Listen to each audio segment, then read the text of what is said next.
All right, so I want you to see the grip here and just appreciate sort of how strong most players play with their grip, or how much of that left hand is on top of the club. Okay, you see how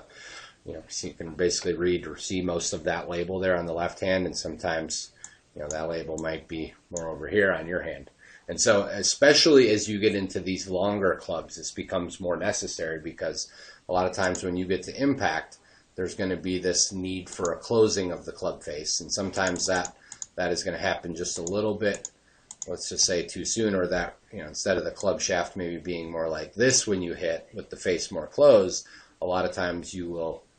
have to use your wrists to get it around. And what can happen a lot of times when you have to use your wrists is we struggle with hitting the center more. Right? We sometimes stand up a little bit because we don't want to hit the ground, or sometimes we do hit the ground, or sometimes everything comes through like it should, but you push it, or sometimes you start closing it a little early and you pull it or pull hook it. Right? So there's that variable of using your wrists a lot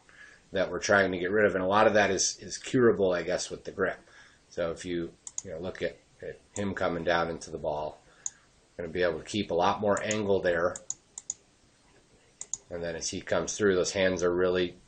leading or to the ball first, and so he can just turn his body to hit down and through the ball, and then there's this nice extended look